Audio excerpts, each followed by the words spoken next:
Hello guys, आज हम संविधान निर्माण का ऐतिहासिक पृष्ठभूमि को पढ़ेंगे। संविधान निर्माण किसी क्रांति का परिणाम नहीं, बल्कि यह ब्रिटिश शासन के दौरान निर्मित विधियों, स्वतंत्रता आंदोलन के दौरान प्राप्त किए गए अनुभवों और दुनिया में संपन्न हुई क्रांतियों अथवा स्वतंत्रता आंदोलन और उनके फलस्वरूप निर्मित व्यवस्थाओं के श्रेष्ठ प्रभावों का परिणाम है।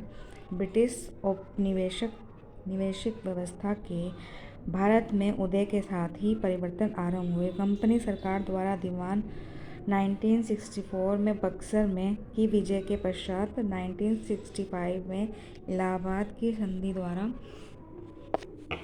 द्वैत शासन की शुरुआत हुई, जिसमें सैद्धांतिक रूप से दीवान के माध्यम से दीवान कार्य संपादित किए गए थे को हटा दिया गया और कंपनी ने बंगाल पर प्रत्यक्ष नियंत्रण हासिल कर लिया।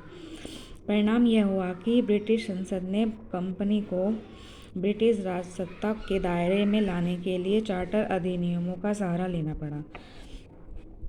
तो पृष्ठभूमि, जो संविधान निर्माण हुआ था उसकी पृष्ठभूमि का शुरुआत हुई थी सबसे पहले रेगुलेटिंग एक्ट से, जो 1773 में आया था।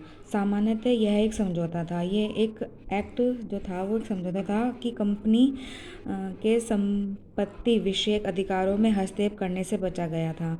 मुगल सम्राट द्वारा प्रदत्त दीवानी अधिकार कंपनी के पास रहने ही दिए गए, लेकिन राजस्व संबंधी सभी वसूलियों की सूचना खजाने को देना तथा सभी सैनिक और असैनिक मामलों से संबंध मामलों की जानकारी सेक्रेटरी ऑफ स्टेट को देना आवश्यक बना दिया गया था। सुव्यवस्था और नागरिक प्रशासन के लिए नियम, आदेश और विनियम बनाने का अधिकार सपरिषद गवर्नर जनरल को दे दिया गया था। ये रेगुलेटिंग एक्ट में सब कुछ एक समझौते के रूप में लिखा गया था।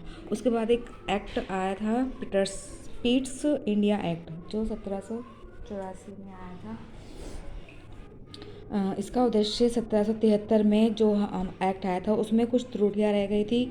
मतलब कि जो भी इन्होंने प्रस्ताव रखा था, कुछ चीज़ें भारतीयों को समझ में आई थी और कुछ नहीं आई थी, तो उस त्रुटियों को दूर करना था और कंपनी के सार्वजनिक मामलों तथा भारत के प्रशासनिक कार्य को ब्रिटिश सरकार के सर्वोच्च नियंत्रण के अधीन लाना था। संसद ने अपने अधिकार का प्रयोग करने के लिए एक वित्त मंत्री, एक राज्य मंत्री तथा 4 अन्य प्रीवी काउंसिलरों का एक बोर्ड, जिसे बोर्ड ऑफ कंट्रोल बनाया गया, जिसकी शक्तियों का प्रयोग इसका अध्यक्ष करता था। उनके ऊपर भी एक अध्यक्ष बनाया था। एक तो वित्त मंत्री बनाया था, एक राज्य मंत्री और एक प्रीवी काउंसिलिंग का एक बोर्ड बनाया, 4 व्यक्तियों का, और उसके ऊपर एक अध्यक्ष बनाया। बोर्ड के सदस्यों की नियुक्ति एवं पदोन्नति क्राउन द्वारा होती थी। क्राउन मतलब जो ब्रिटिश के अधिकारी थे, जो ब्रिटेन से इसको होल्ड करते थे। इसी प्रकार से कोर्ट ऑफ डायरेक्टर्स को बोर्ड ऑफ कंट्रोल के अधीन कर दिया गया। इसके द्वारा भारत के गवर्नर जनरल की परिषद को 3 सदस्यीय बनाया गया और गवर्नर को निर्णायक मत का अधिकार दिया गया। इसके बाद इसमें आया था 1786 का अधिनियम। इस अधिनियम में गवर्नर जनरल को वांछित अधिकार देकर गवर्नर जनरल को कमांडर इन चीफ के पदों को संयुक्त कर नियुक्त किया गया। 1788 की अज्ञप्ति के द्वारा बोर्ड ऑफ कंट्रोल को पूर्ण अधिकार एवं वर्चस्ववादी शक्तियाँ प्रदान की गई।